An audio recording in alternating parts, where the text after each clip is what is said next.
scattered across the southern states of America are the remains of breathtaking estates, monuments to a powerful and genteel society that fed on the blood and tears of a slave class. It was on plantations like Oak Alley in Louisiana that African American slaves endured a system of brutality and cruelty that's barely comprehensible, to support a degree of luxury some considered to be their birthright. Slavery was the foundation of American wealth, especially in the South, and the prosperity of these regions was closely linked with mass-market cash crops like sugarcane, cotton and tobacco, but these were extremely labour-intensive. Slavery enabled the settlers to harvest the wealth of their new nation, and all it took was a tweaking of their consciences and some twisting of their Christian beliefs. It's true that Christianity was used as a weapon to justify the enslavement of African people. Christianity over the centuries has been used by many people to justify acts that are very unchristian. The Africans were regarded as property, without any more rights than a chair. In practice, this meant they could be beaten by their owners and forced into back-breaking work.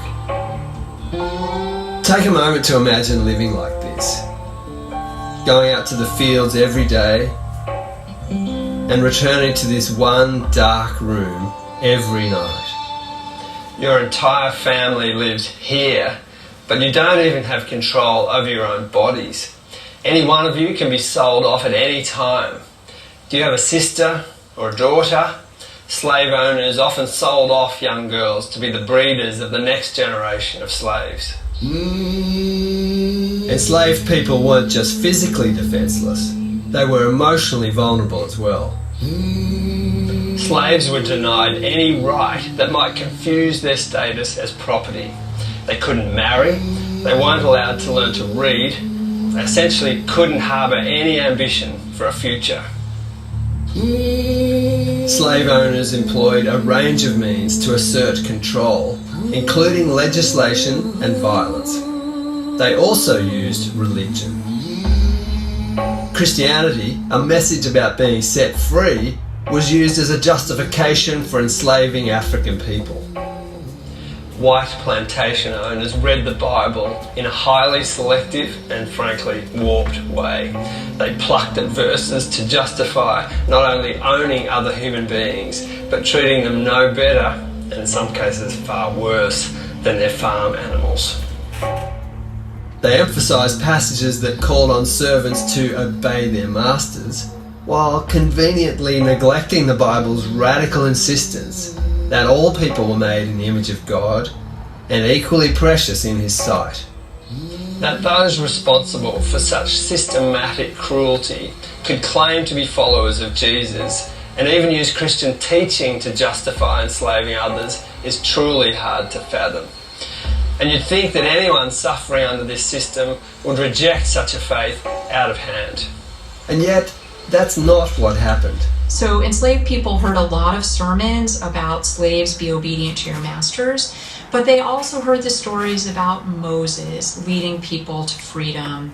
And they loved those stories and they internalized those stories. And they were certain that that would eventually be their story, that there would be a Moses who would lead them to freedom, that Jesus would not let them suffer forever. That basis within Christianity for seeing every person as a child of God, as made in the image and likeness of God, was certainly a lesson that was extremely important for the slaves to repeat among themselves. Secretly reading the Bible confirmed what they'd suspected. Slavery was wrong, and God was a God of justice who would judge their white oppressors. By the early 19th century, whites were joining the abolitionist movement for the same reasons, believing that divine justice was coming for an unjust system. America needed to repent of the national sin of slavery.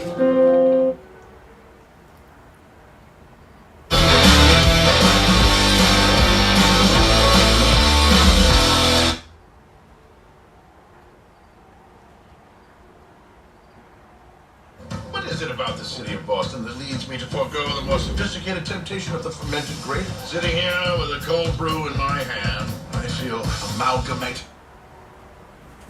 The abolitionist movement was a very important movement and an indicator of the fact that many whites were troubled by slavery. In part, they were troubled because they began to read slave narratives, that is, the accounts of former slaves who had escaped from slavery, such as Frederick Douglass's.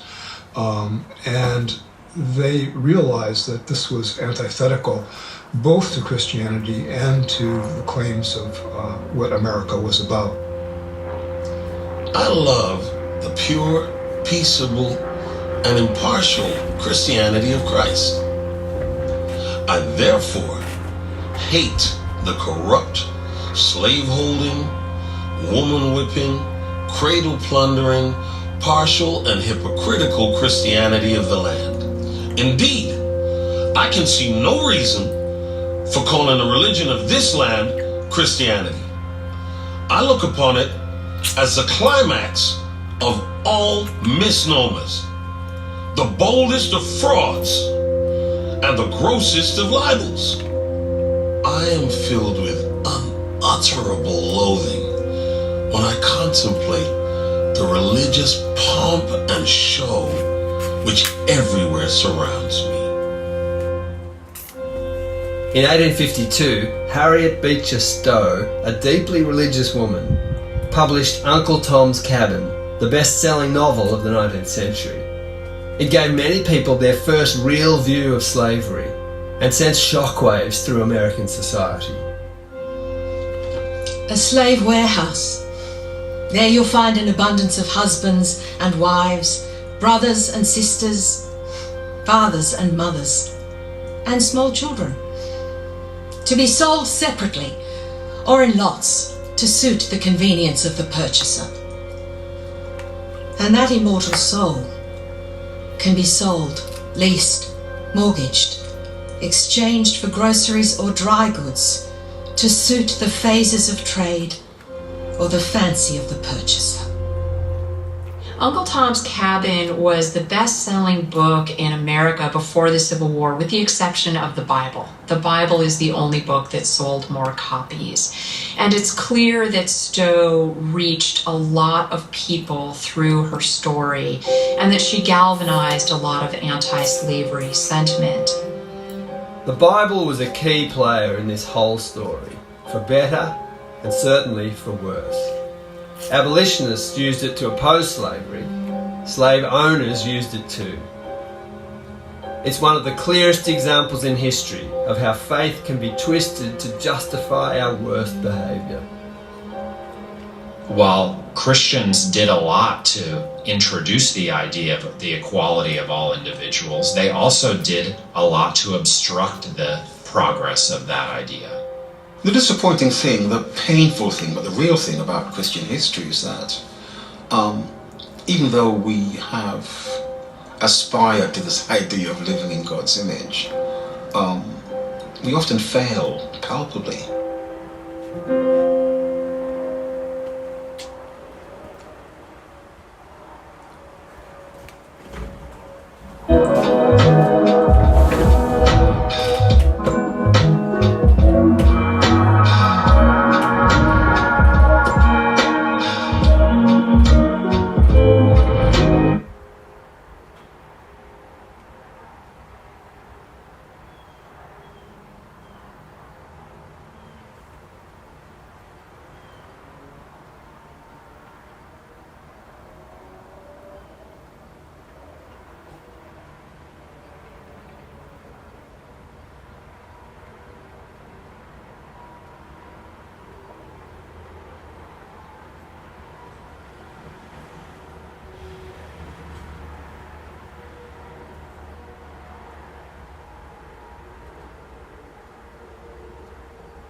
The video you're about to watch is going to break down how black slaves in America became Christian despite major obstacles. Through watching the video, you'll understand reasons why slaves and slave masters alike were hesitant to have slaves convert, significantly slowing down the process. Lastly, you'll learn what everyday religion looked like for the common enslaved person during chattel slavery.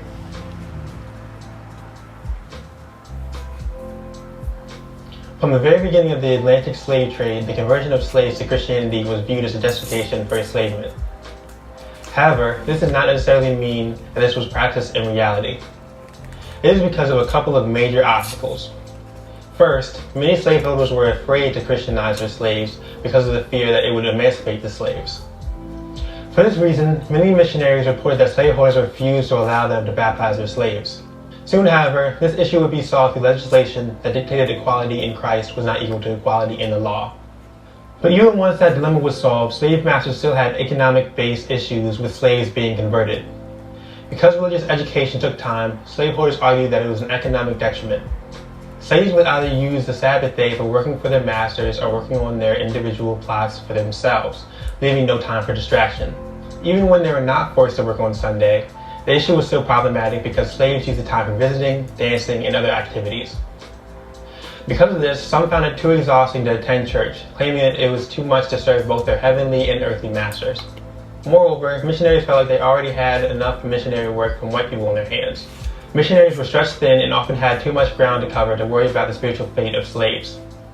Another obstacle that had to be overcome was the image of black slaves as brutish by their masters, which led slaveholders to believe that they are incapable of religious instruction. This was in part due to cultural and linguistic barriers that prevented African-born slaves from easily grasping concepts of Christianity. Another complaint by masters was that Christianity would ruin slaves by making them saucy, or in other words, make them think they were equal to white people. Taking it a step further, there was a serious fear that Christianity would even make slaves rebellious. In response, almost every apologist for the evangelization of slaves tried to prove that Christianity would actually make blacks better slaves, serving out of Christian love and duty. The most serious obstacle to the success of missionaries, however, was the fear that slaves would disrupt the security of the master-slave hierarchy. For this reason, many rejected conversion even after legislation was passed.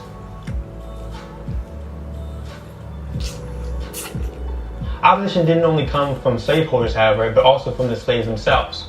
It is clear from missionary reports that they had little success with converting African-born slaves, mainly because they never learned English well enough to understand religious teaching.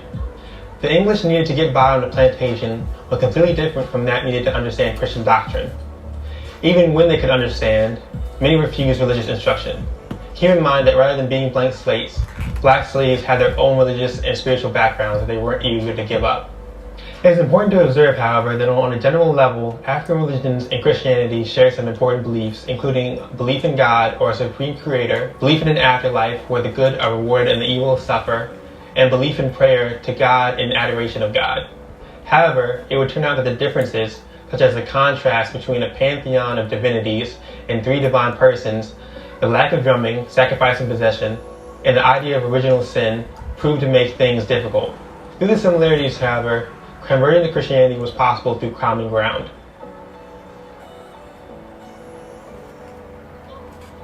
During the first century and a half of slavery in the United States, only a small minority of slaves received religious instruction in the Christian faith. Estimates suggest that by the year 1793, black slaves represented 1/4 of Methodist membership as well as 1/4 of Baptist membership. The main spur to this growth was the religious fervor of revival. There were several factors of the Great Awakening that contributed to the conversion of black slaves through revival. First, the religious fervor of the period made slave masters less indifferent about their own religious involvement and therefore possibly also that of their slaves. Second, revivalist preachers had an increased amount of certainty that slaves could share the experience of conversion. It was a stronger emphasis on conversion rather than religious instruction that made Christianity more accessible to illiterate slaves as well as slaveholders. Lastly, the powerful emotionalism and ecstatic behavior of revivals were agreeable to the African heritage of slaves. The swarming of black converts into Baptist and Methodist churches led to mixed, though segregated, congregations. Blacks usually sat in the galleries or in back pews. It was not unusual for the black membership in a church to far exceed that of the whites. When blacks became too numerous, separate services were held for them, or sometimes, particularly in cities, white members withdrew, leaving black members to form a separate church. A few African Baptist churches sprang up, some before 1800, which were independent to the extent that they chose their own pastors. However, much of the early autonomy of these black separate churches was short-lived. By the 1820s, most black churches were under the supervision of white pastors.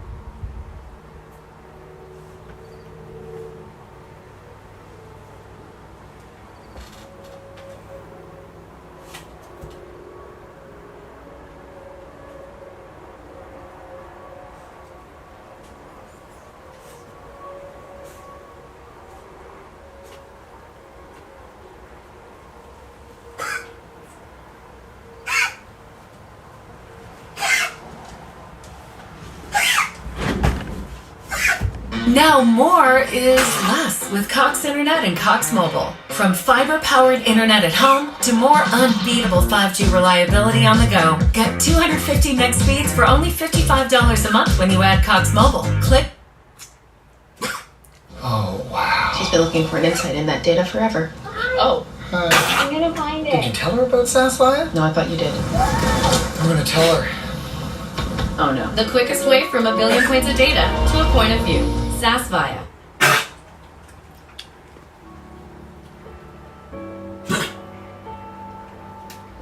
In 1800, an event occurred which had a widespread effect on white fear of slave insurrection and on reaction against slave conversion, Gabriel's Rebellion, a slave insurrection planned against Richmond, Virginia. Religion played a role in the attitude and discussion of the rebels. Preachings, or religious meetings, served as occasions for the recruitment of slaves and for plotting and organizing the insurrection. Gabriel's brother Martin, one of the plot's leaders, was known as a preacher. He used the Bible to argue that their plans would succeed even against superior numbers.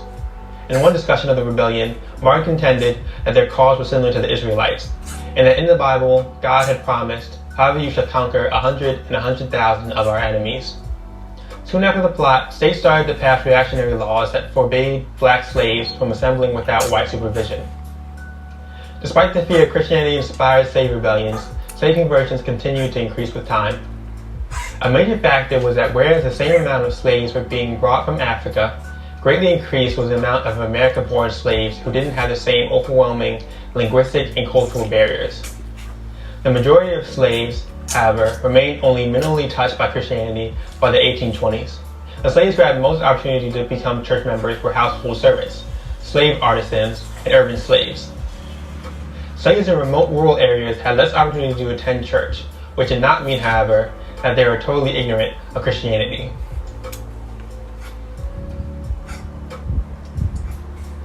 Because of anti-literacy laws, the religious instruction of black slaves was exclusively through the oral method. The usual strategy was this. The teacher would first pose the questions, then state the answers, and then ask the class to repeat both the question and the answers until both were memorized. Afterwards, the teacher would ask each student to answer a question. The expression of Christianity among black slaves was certainly not limited to the traditional church or religious instruction, however. In fact, the heart of the slaves' Christianity lied in what many have called the invisible institution. When the master wasn't looking, slaves would often steal away and find a place where they could worship in secret as they wished. The need for the invisible institution arose out of the average slave's disgust for the gospel preached by the whites at the time, which emphasized ad nauseum that slaves needed to be obedient and docile. Saying little about Jesus, the preachers usually taught slaves not to lie or steal from their masters. Even black preachers would repeat the same themes, in fear of being punished for preaching otherwise. Stealing away to worship was not without risk, of course. In fact, it was incredibly dangerous. Slaves who chose to worship in secret faced the risk of being severely whipped for disobedience. Moses Grandy reported that his brother-in-law, Isaac, a slave preacher, was flogged and his back pickled for preaching at a secret service in the woods. This fear did not stop them, however, from accessing the heart of their Christianity. Slaves devised several techniques to avoid detection of their meetings. One was to meet in secluded areas such as woods, ravines, or thickets, often called hush harbors. Additionally, it was a practice to huddle behind thoroughly wetted quilts and rags while singing and praying to mute the sound. The most common practice was to use an iron pot or kettle turned upside down to dispel the noise. The pot would be placed either in the middle of the cabin floor or at the doorstep, slightly propped up to keep the noise from escaping. While these meetings sometimes had a preacher, it was often unnecessary because everyone was so anxious to speak, sing, or pray that a preacher would have been simply drowned out. Freedom was often the topic of prayer. Many, though not all, were convinced that freedom was on the horizon. While a common critique of Christianity is that it placated slaves by making them believe that freedom would come in the hereafter, many expected freedom in their life and often prayed about it. During this time period, there was still resistance from the slaves to Christianization. One reason was the hypocrisy of their Christian slaveholders. Why would a slave believe that Christianity was a religion of love and grace when they are brutalized by their owners on a regular basis? The answer would have to be the increased effort from white missionaries who often came with black assistance. Due to plantation missions, from 1846 to 1861, the Methodist Episcopal Church is said to have doubled its black membership from roughly 100,000 to 200,000. In the same period, black membership in the Baptist Church increased from 200,000 to 400,000. However, it should also be remembered that church membership is not the only measure of evangelization, and many slaves accepted Christian doctrine and attended church without appearing on a church document.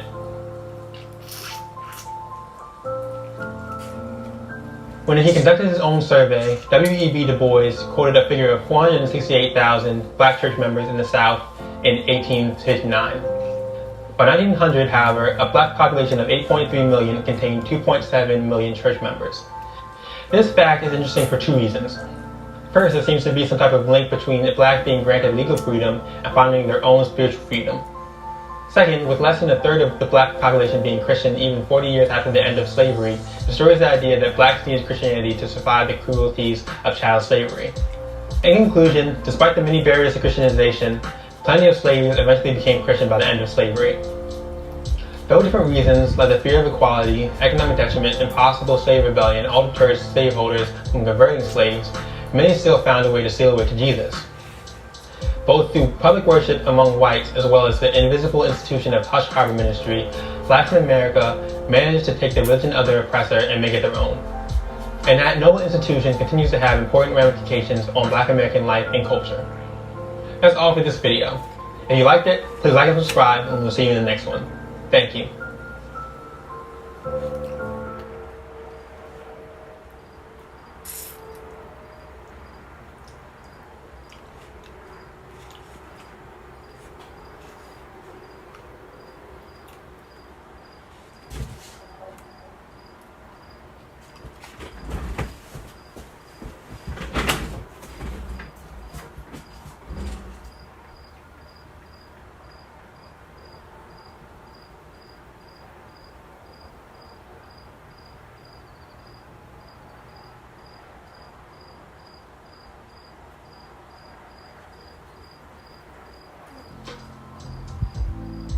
The video you're about to watch is going to break down how black slaves in America became Christian despite major obstacles.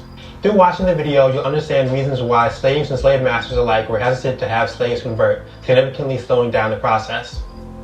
Lastly, you'll learn what everyday religion looked like for the common enslaved person during child slavery.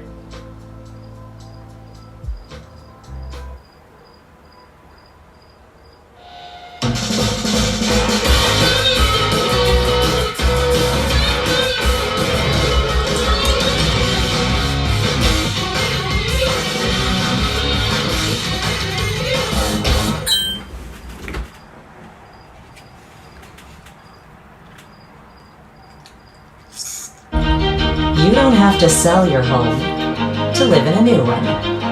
Before and happily ever after. Gunfire erupting on a busy road in Lauderhill, leaving a car riddled with bullets. The shooting sending 3 people to the hospital, and that's where we find Local 10's Sanel Sabovic live with what just learned about one of the victims. Sanela. The victims, all men, were transferred here to Broward Health Medical Center from Plantation General Hospital. We're told they are stable, expected to be released soon, and one of them is actually a South Florida rapper.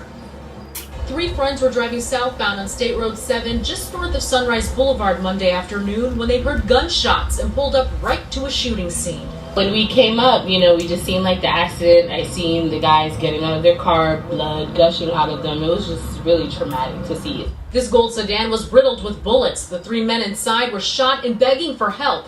One of the victims, police say, is a South Florida rapper who goes by the name Psycho Bob.